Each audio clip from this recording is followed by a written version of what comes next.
여러분 안녕하세요. 오늘은 제6강 설교의 예화 그리고 설교의 유머에 대해서 살펴보도록 하겠습니다. 스펄전은 예화 사용이 마치 집에 창문을 닫는 것 같다고 이렇게 말했습니다. 설교에 있어서 예화를 사용하는 것은 불투명한 메시지에 빛을 비추는 역할을 합니다. 그렇다면 예화가 왜 필요합니까? 첫 번째로 예화는 진리를 구체화합니다. 성경의 진리를 영성화해서 구체적으로 설명해 주는 그런 역할을 합니다. 두 번째로 예화는 진리를 흥미있게 합니다. 설교자가 계속 흥미있는 예화를 사용한다면 그 설교는 성공적일 수가 있습니다. 세 번째로 예화는 진리를 인상적이 되게 만듭니다. 하나님의 말씀의 진리를 잘 이해하도록 도울 뿐만 아니라 또 쉽게 기억하도록 돕습니다.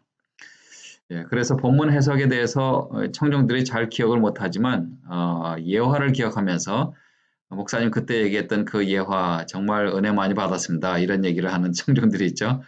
그런 교인들이 있습니다. 본문 해석에 대한 것은 다 기억하지 못하지만 예화를 분명하게 기억하는 교인들이 참 많이 있습니다. 네 번째로 예화는 진리를 설득력 있게 합니다. 교인들의 감정을 불러일으키고 그리고 그들의 의지를 움직이게 하는 효과가 있습니다.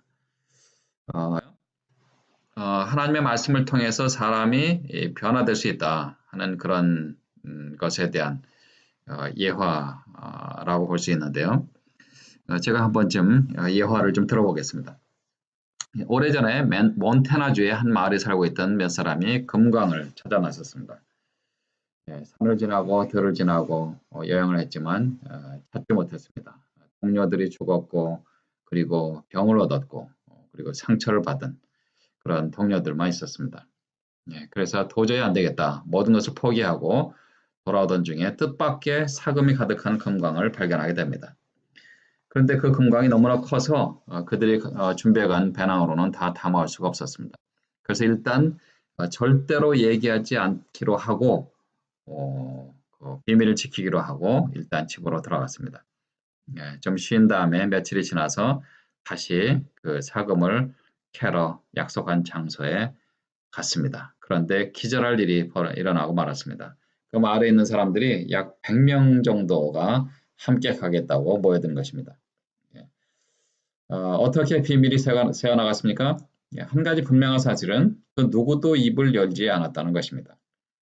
그런데 비밀은 그들의 입이 아닌 얼굴을 통해서 새어나간 것입니다.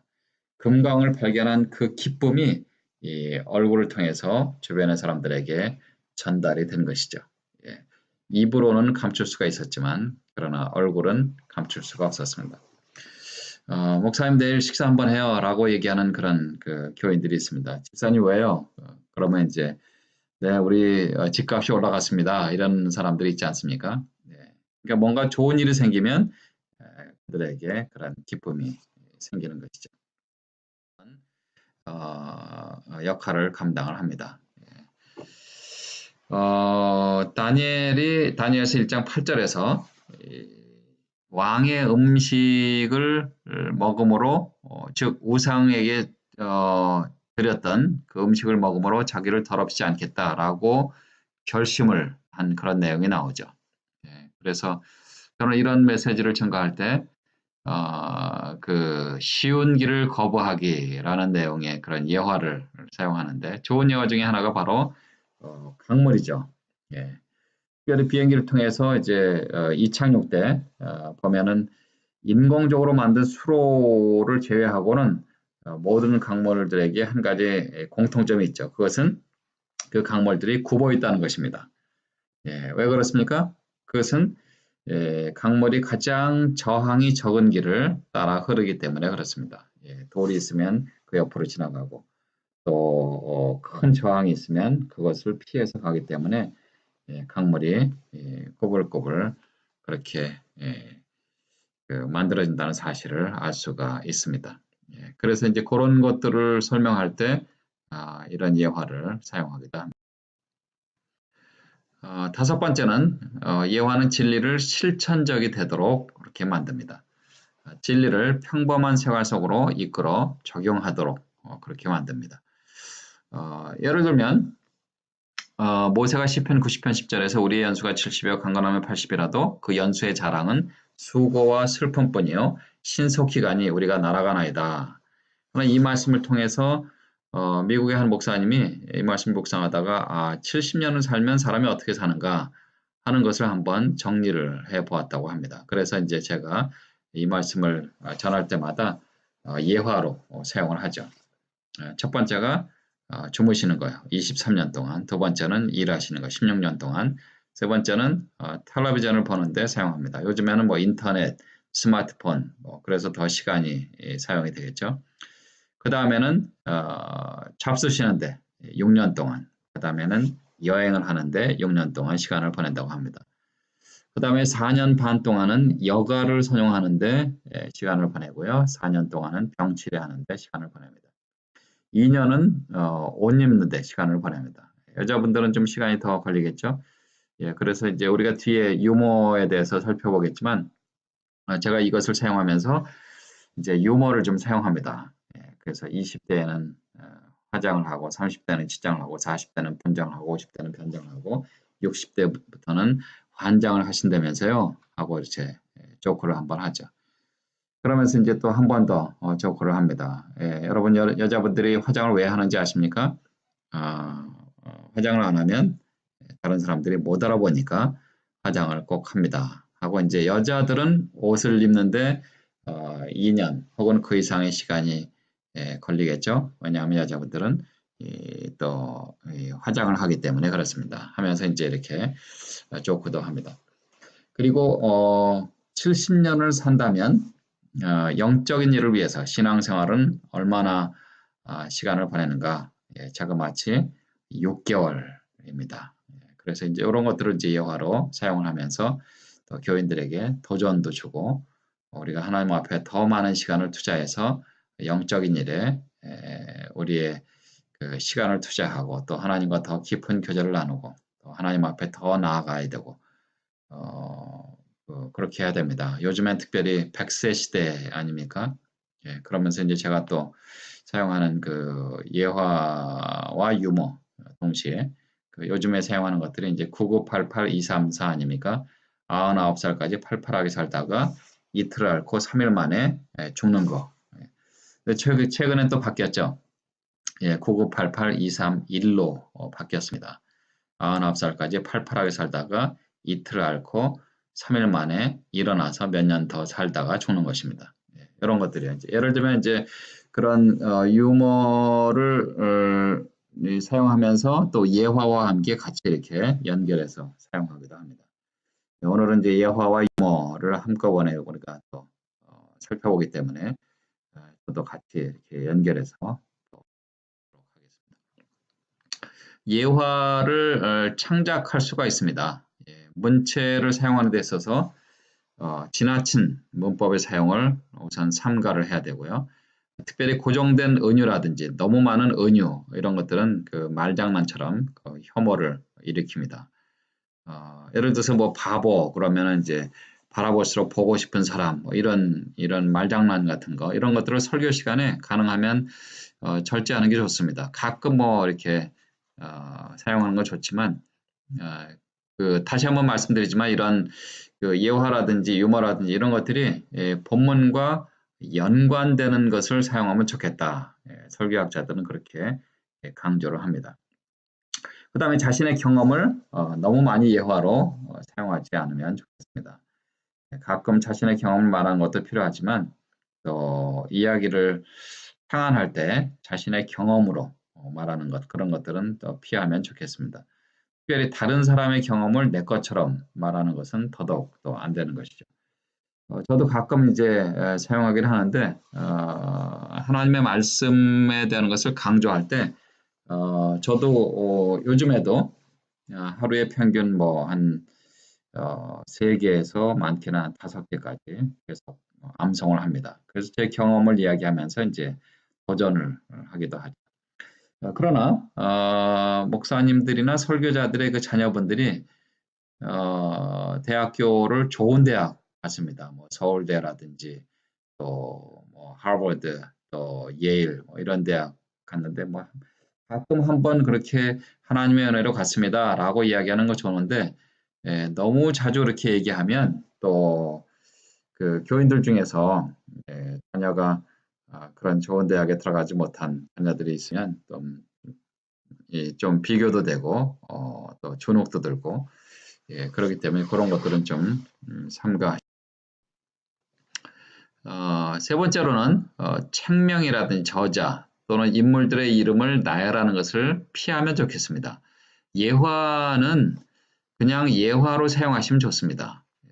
그런데 이제 책을 너무 많이 읽었다는 그런 표시를 한다든지 그런 것들은 좀 회피하는 게 좋습니다. 또 예화를 준비할 때 좀 주의 깊게 준비하시면 좋겠습니다. 한 가지 주된 진리를 정확하게 설명하는 일에 주력을 하고 그리고 세부적인 것까지 다루지 않는 것이 좋겠습니다.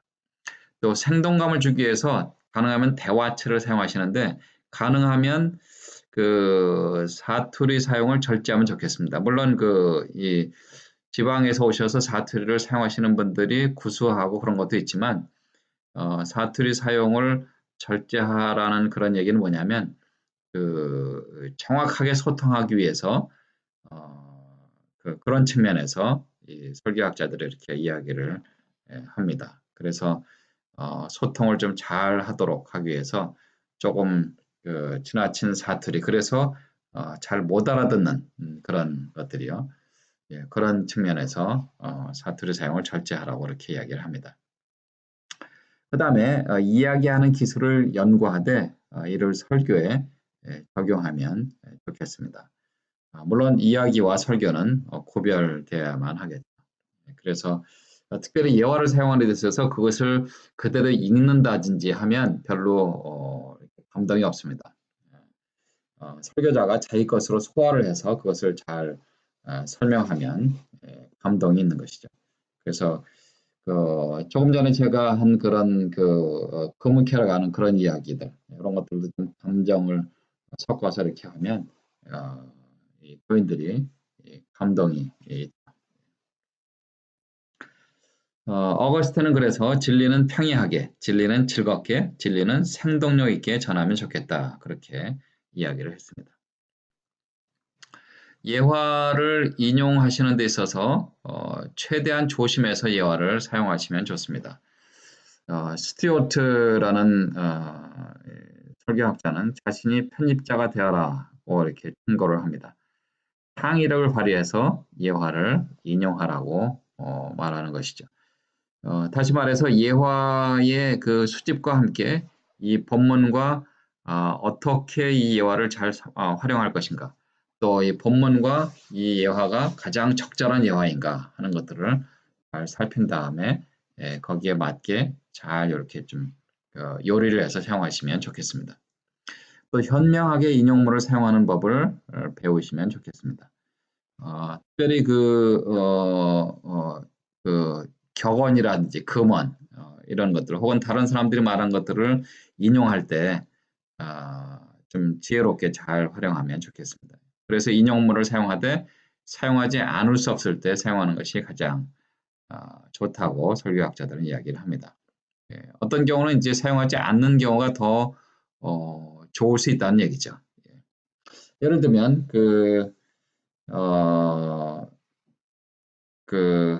갑자기 지금 생각이 안 나는데 윈스턴 처칠이 그 대학교 졸업식 때 가서 스피치한 연설한 그 유명한 연설 있지 않습니까? 수많은 대학생들 졸업하는 대학생들 앞에서 절대로 포기하지 마십시오. Never ever give up 그렇게 얘기하지 않았습니까? 그리고 다시 한번 또 쭉 둘러보고 나서 다시 한번 똑같은 말을 했죠. Never ever give up. 여러분들 이제 앞으로 인생에 있어서 힘들고 어려운 그런 일들이 있을 것입니다. 그렇기 때문에 절대로 포기하지 마십시오. 한 30초 정도 그 마디하고 그 두 마디하고 내려왔습니다. 가장 짧은 그리고 가장 감동적인 연설로 역사에 남아 있습니다. 에머슨은 충분한 인용을 그러나 당신이 생각한 것을 말하시오. 그렇게 이야기를 했습니다. 즉 다시 말해서 예화를 사용하는 데 있어서 잘 준비해서 사용하라는 얘기죠. 세 번째로 인용의 윤리에 입각해서 올바른 생각을 가져라. 이게 무슨 얘기냐면 다른 사람들 것을 인용을 했는데 그것을 마치 자기가 얘기한 것처럼 그렇게 사용하면 안 된다는 거죠. 그래서 누가 무슨 말을 했습니다. 했을 때는 이것은 윈스턴 처칠이 얘기하는 겁니다. 그렇게 분명하게 밝히라는 얘기죠.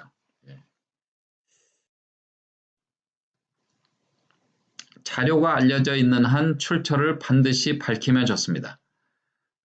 그러나 다른 사람의 설교를 그대로 내 것처럼 사용하는 것을 절제하시면 좋겠습니다.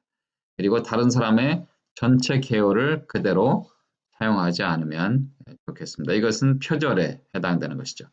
그리고 다른 사람의 경험을 내 것처럼 그렇게 전달하지 않으면 좋겠습니다. 예화를 하나 또 제가 설명을 좀 하겠습니다. 저는 하나님의 임재라는 이야기를 할 때 그 에녹의 이야기를 많이 하죠. 에녹이 하나님과 동행하더니 하나님이 그를 데려가심으로 세상에 있지 아니하였더라. 창세기 5장 22절에서 24절 사이에서 하나님과 동행했다라는 그런 이야기, 또 하나님의 임재 이런 것들이 나올 때 저는 이제 그 16세기 프랑스 수도사의 수도원의 수도사로 있었던 로렌스 형제, 브라더 로렌스가 쓴 하나님의 임재 연습이라는 책에서 이 로렌스 형제가 하나님의 임재에 대해서 이렇게 이야기를 했습니다. 해서 이제 그가 쓴 그 일기 형식의 이 하나님의 임재 연습이라는 책에서 있는 내용을 그대로 제가 인용을 하죠. 22페이지에서 24페이지에 나오는 내용인데 그 중에 그 한 문장을 읽어드리면 그의 오매불망 한 가지 목표가 오직 하나님만을 생각하는 것이며 그에게 있어서 최악의 시련은 하나님의 임재의식을 잃어버리는 것이었습니다. 이런 이야기를 하면서 그가 수도사로 있으면서 또 부엌에서 설거지도 하고 음식도 만들고 하는 그런 일도 하면서 그런 것들은 하나도 힘들지 않았습니다. 그러나 그에게 있어서 가장 힘들고 어려운 일은 하나님이 함께 하신다는 사실을 그가 느끼지 못하는 것. 이것이 가장 힘든 일이었습니다. 하는 그런 이야기를 하면서 이제 하나님의 임재해야 되는 것들을 강조해서 예화로 사용하고 있습니다. 그 다음에 인용에 대한 분별력 있는 판단과 건전한 기호를 사용하시면 좋겠습니다. 그러나 출처를 밝힐 때 세세한 것까지 밝힐 필요는 없습니다. 무슨 얘기냐면 제가 지금부터 말씀드리는 이 예화는 어떤 목사님이 쓰신 무슨 예화집, 뭐 예를 들면 최효섭 목사님이 쓴 예화집 그 책의 495페이지에 나오는 두 번째 예화입니다. 이런 식으로 얘기할 필요는 없다는 얘기죠. 그 예화를 이야기를 하면 일반적으로 그것이 설교자의 것이 아니라 하는 것을 교인들이 알죠, 당연히. 그래서 너무 그렇게 그 구체적으로 밝히는 거 이것은 설교자가 내가 많은 것을 읽었고 안다 하는 그런 학자연하는 그런 것이 되기 때문에 역효과가 날 수가 있습니다. 그래서 설교자의 것이 아니라는 것을 말할 때 뭐 여러 가지 표현을 쓸 수가 있겠죠. 예를 들면 누군가 이렇게 말했습니다 라든지 혹은 뭐라고 전해지고 있습니다.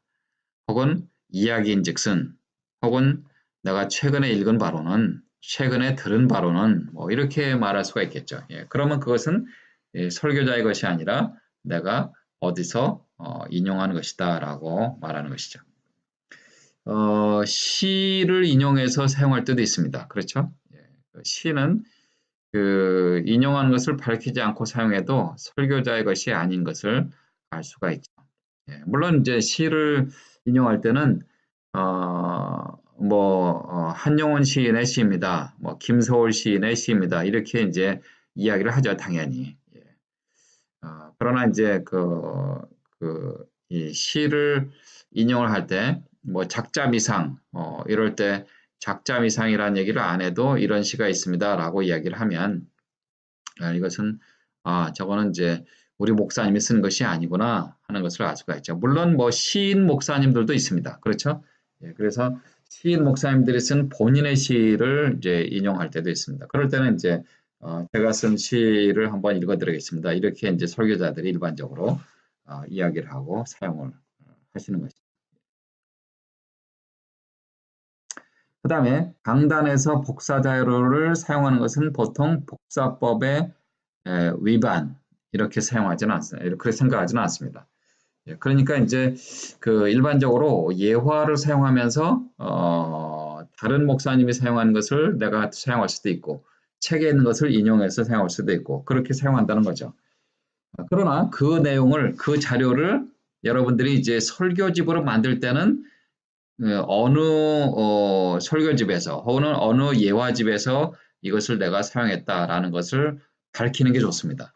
예, 그렇게 해야지만 출판법이나 혹은 표절에 걸리지 않습니다.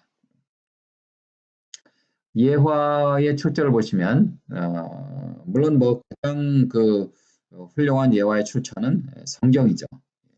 성경에는 아주 풍부한 예화가 있습니다. 뭐 사람들의 이야기라든지 혹은 장소라든지 사건이라든지 이런 모든 것들이 다 예화로 사용될 수가 있습니다. 두 번째는 전기나 자서전 이런 것들이 이제 풍부하고 또 요양한 예화를 제공하는 그런 출처가 되겠다.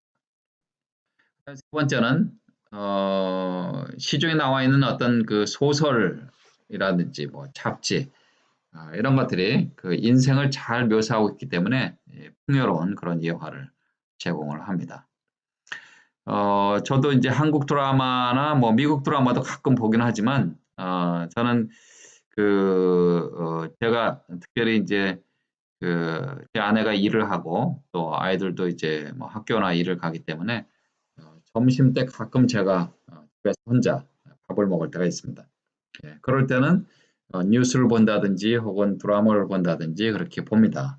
예, 그렇게 보면서 설교의 예화로 사용할 수 있는 것이 있는가. 물론 뭐 그 뉴스나 드라마 이런 것들을 엔조이 하긴 하지만 그러나 보면서 요거는 설교의 예화로 사용하면 참 좋겠다. 예, 그러면 이제 바로 중단을 하고 그것을 제가 그 예화로 사용하도록 또 따로 정리를 해 놓습니다. 왜냐하면 그런 것들을 통해서 그 인생을 사실적으로 묘사하는 그런 유용한 그런 예화를 제공하기 때문에 저도 이제 종종 보는 편입니다. 물론 뭐 드라마뿐만 아니라 뭐 영화도 보면서 그 감동적인 그런 부분, 대사, 내용 이런 것들이 있으면 또그 예화로 사용을 합니다. 그 다음에 수필이라든지 시라든지 이런 유명한 분들의 그 시나 수필은 설교 예화에 가장 유용한 그런 자원 중에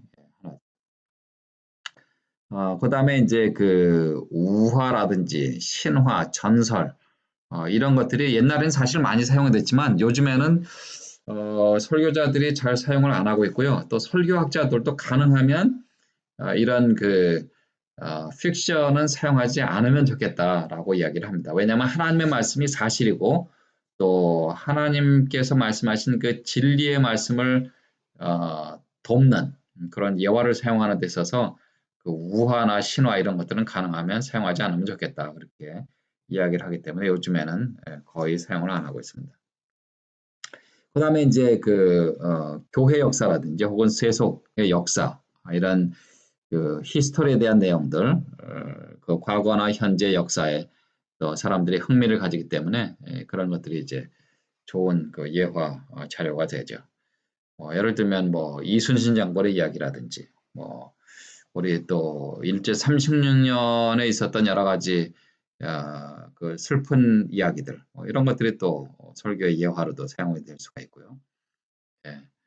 그 다음에 이제 초대 교회에 있었던 여러 가지 일들 혹은 또그 역사 속에서 그 순교하신 분들 뭐 선교사님들이라든지 이런 분들의 이야기가 또 예화로 사용을 될 수가 있습니다. 신문이라는 잡지 이런 것들이 이제 시대를 반영하는 역사 자료들이 있기 때문에 가치 있는 예화의 또 자원이 될 수가 있습니다. 그다음에 이제 과학의 어떤 그 부분에 있어서도 자연현상이라든지 이런 것들이 사람들의 관심거리이기 때문에 실제로 생활에 연결되는 그런 부분들이 이제 설계 예화로 사용될 수가 있습니다. 예를 들면 이제 뭐 비행기를 만든 거라든지 혹은 자동차를 만든 헨리 포드의 이야기들 뭐 이런 것들이 이제 설계 예화로 사용할 수가 있습니다. 음악이라든지 혹은 찬송가를 제작한 이런 분들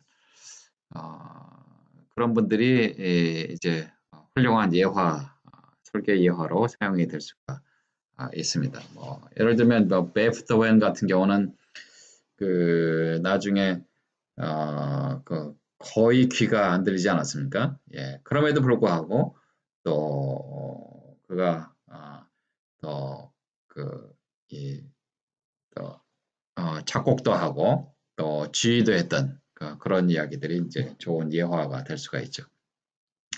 그 다음에 이제 실제로 그 예화가 많이 담겨 있는 설교집이라든지 혹은 요즘에 시중에 또 예화집이 얼마나 많이 나와 있습니까? 예, 그런 것들이 이제 다시 사용될 수 있는 그런 좋은 예화들이 얼마든지 많이 있습니다. 그래서 그런 것들을 잘 선별해서 예화로 사용하시면 되겠습니다.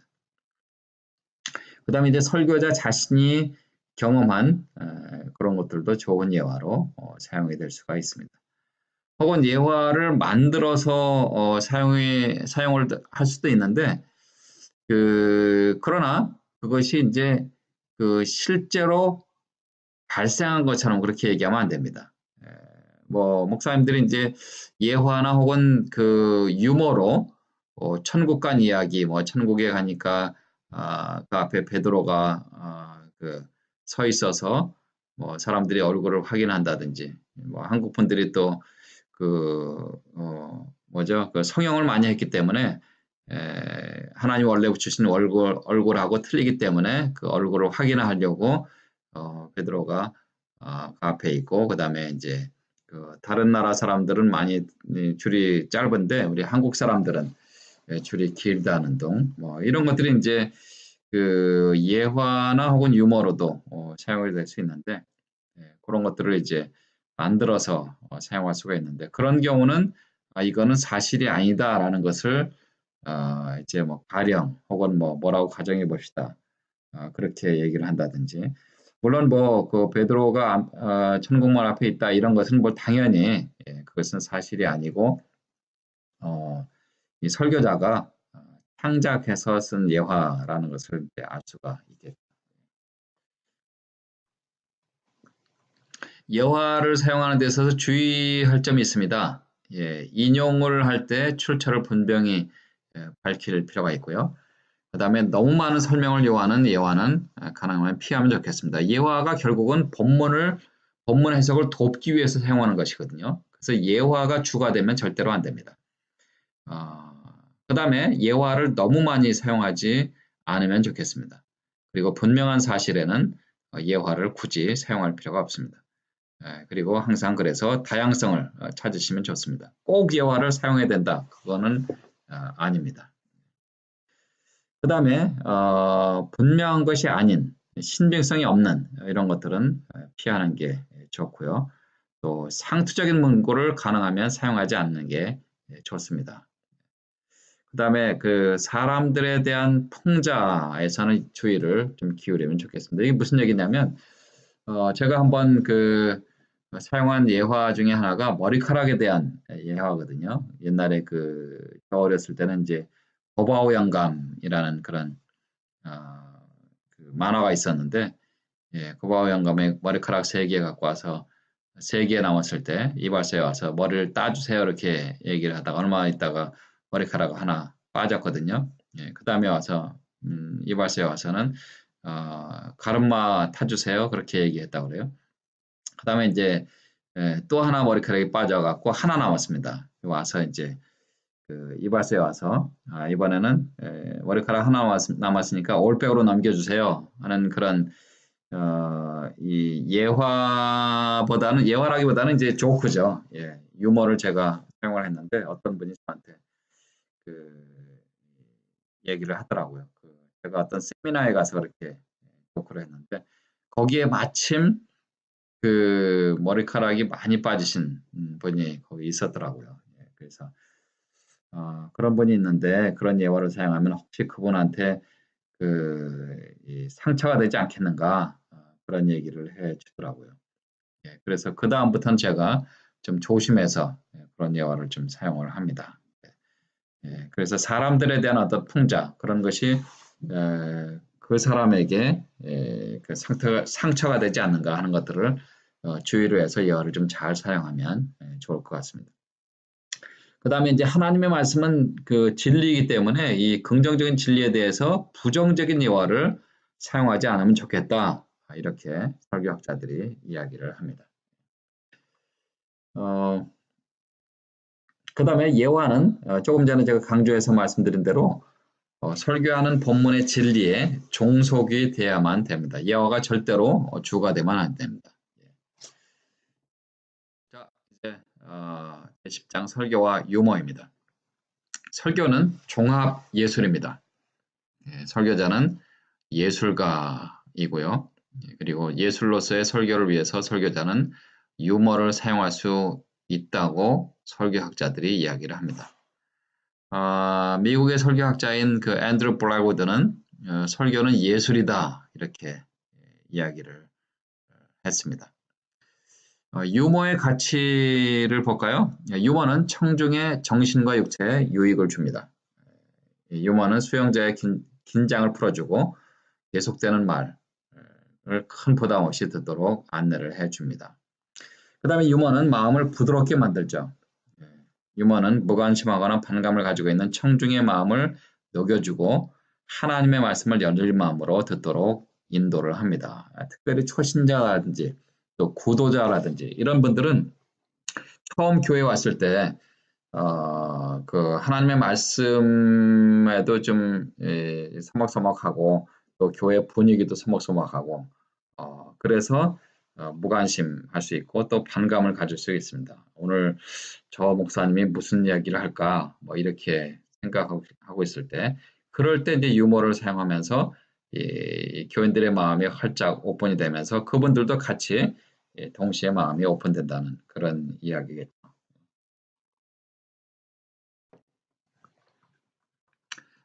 제가 이제 아브라함과 사라 이야기 혹은 이 어르신들의 이야기를 할 때 사용하는 유머 중에 하나입니다. 할머니와 할아버지가 이제 산책을 하고 있었습니다. 그때 할머니가 영감 나 좀 업어줘. 좀 힘이 들으니까. 할아버지도 굉장히 힘들었습니다. 그렇지만 이제 남자 체면에 할 수 없이 업었죠. 그랬더니 할머니가 등에서 얄밉게 묻습니다. 무거워? 예. 그랬더니 이제 할아버지가 담담한 목소리로 그럼 무겁지. 얼굴 철판이지, 머리 돌이지, 간은 부었지, 많이 무겁지. 그랬답니다. 예. 그랬더니 이제 얼마 있다가 또 이제 내려와서 걷다가 할아버지가 이번엔 지치셨어요. 그래서 할멈 나도 좀 업어줘. 근데 할머니가 기가 막힌 거죠. 예, 아니 무슨 남자가 여자한테 업어달라고 그러느냐. 예. 그래도 이제 사랑하는 남편을 업어줬습니다.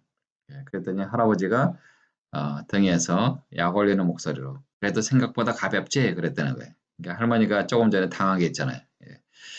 그래서 할머니가 이렇게 했다고 합니다. 예.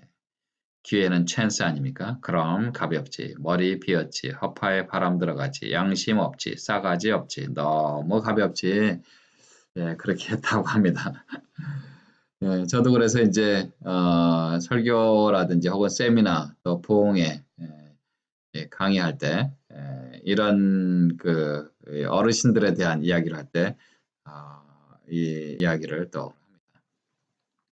그다음에 세 번째는 유머는 청중으로 하여금 긍정적인 반응을 갖도록 합니다. 유머를 통해서 수동적이었던 청중이 긍정적인 반응을 보이는 적극적인 청중으로 변하게 됩니다. 그래서 이야, 우리 목사님 오늘 정말 재밌게 또 하나님 말씀을 증거하는 데 있어서 굉장히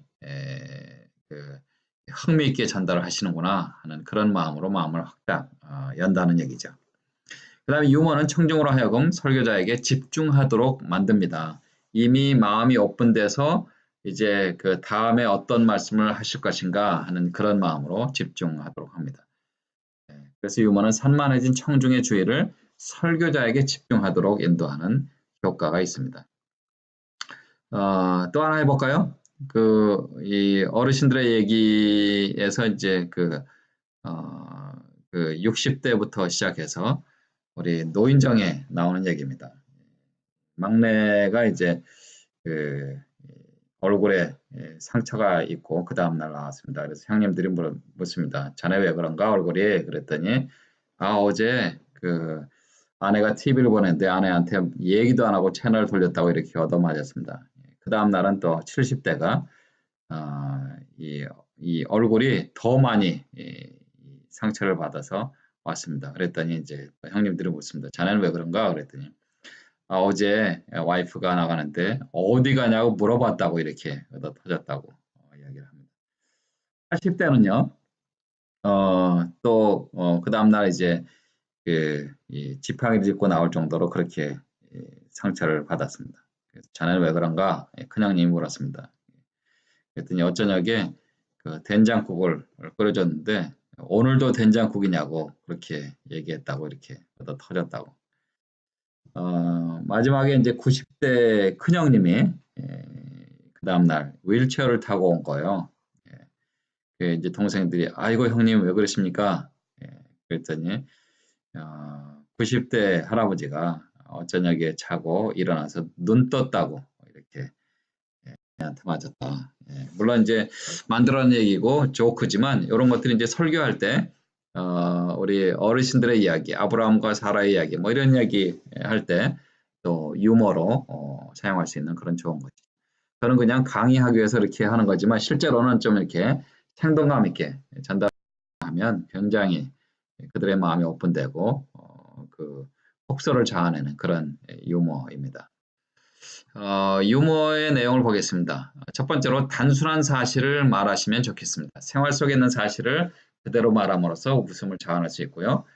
또 유머를 사용하면서 좀 과장되게 이야기를 할 수 있습니다.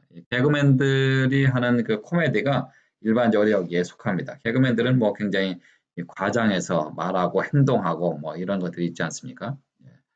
그 다음에 상황에 맞게 말함으로써 이 웃음을 자아낼 수가 있습니다. 뭐 쭉 어떤 세미나나 이런 거 할 때 사회 보는 사람이 지금까지 설명한 이 목사님의 설명은 모두 가짜였습니다. 이렇게 얘기하면 이제 또 한바탕 웃고 넘어가는 그런 것들이 되겠죠. 그 다음에 이제 유머의 출처를 보겠습니다. 유머도 마찬가지로 성경이 가장 풍부한 유머의 출처이기도 합니다. 제가 늘 사용하는 것 중에 하나가 뭐냐면 그 아브라함의 약속의 아들 이름이 이삭 아닙니까? 하나님께서 내가 내 안에 사라의 몸을 통해서 약속의 아들을 주겠다. 그랬더니 아브라함도 웃었고 사라도 웃지 않았습니까? 그랬더니 하나님께서 너네 웃었냐? 그러면 내 아들 이름은 웃음이다. 이삭의 이름의 뜻이 웃음 아닙니까? 그래서 저는 이것이 하나님의 수준 높은 유머라고 생각합니다. 물론 하나님께서 아브라함과 사라의 가정에 진정한 웃음을 주었다고 믿습니다. 그러나 동시에 하나님의 수준 높은 유머이기도 하죠. 성경에서 이런 유머들을 우리가 많이 찾아낼 수가 있습니다. 그 다음에 시중에 나와 있는 유머집과 오늘 내가 전달할 설교의 내용과 연결이 되는 그런 유머를 또 사용할 수가 있습니다. 그 다음에 이제 뭐 신문이라든지 잡지 이런 곳에서 이제 유머란 그런 데서 사용되는 또 제공하는 그런 유머가 설교의 유머로 사용될 수 있으면 그런 것들을 잘 또 활용할 수가 있습니다. 요즘에는 뭐 인터넷에 들어가시면 그 유머를 따로 모아놓은 그런 것들이 굉장히 많습니다. 그래서 거기에서 필요한 것들을 또 사용하시면 되겠습니다. 그다음에 이제 설교집에도 보면 다른 목사님들이 사용한 그런 그 유머가 그대로 되어 있는 것도 있습니다. 혹은 예화집에서도 그 유머가 간혹 같이 이렇게 사용된 그런 부분들도 있습니다.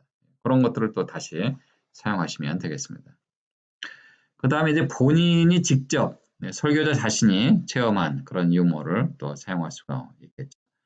또 유머도 또 만들어서 할 수도 있습니다.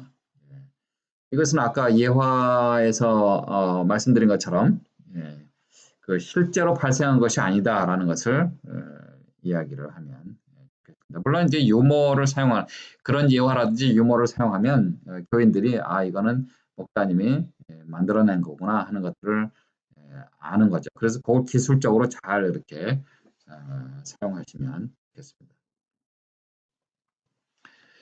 유머를 사용하시는데 주의사항이 있습니다. 예.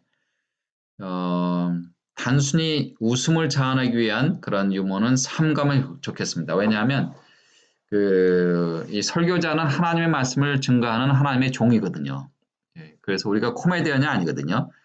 예. 그런데 자꾸 그 교인들을 웃기려고 하는 그런 유머는 가능하면 사용하지 않으면 좋겠다. 그것이 이제 설교학자들이 이구동성으로 하는 얘기입니다. 더욱이 본문의 내용과 전혀 관계가 없는 그런 유머는 주의하면 좋겠다. 그리고 유머를 너무 많이 사용하면 별로 유익하지 않다. 왜냐하면 지금 우리가 하나님의 말씀, 진리의 말씀을 증거하는데 청중들을, 교인들을 웃기는 데만 그렇게 시간을 투자하면 교인들은 실컷 웃어서 좋긴 하지만 그러나 하나님의 말씀을 듣기 위한 그런 시간에 우리가 웃으러 오는 건 아니거든요. 하나님의 진리의 말씀을 통해서 하나님의 음성을 듣는 시간이 바로 설교, 즉 하나님의 말씀을 증거하는 시간이거든요. 그 다음에 청중들을 빗대어서 유머를 사용하는 것을 주의하시기 바랍니다. 이것은 아까 제가 말씀드린 예화 사용에서도 마찬가지 맥락이라고 보시면 되겠습니다. 그 다음에 예화 사용에서도 말씀드린 것처럼 부정적인 유머를 가능하면 사용하지 않으면 좋겠습니다. 네, 오늘은 여기까지 하겠습니다.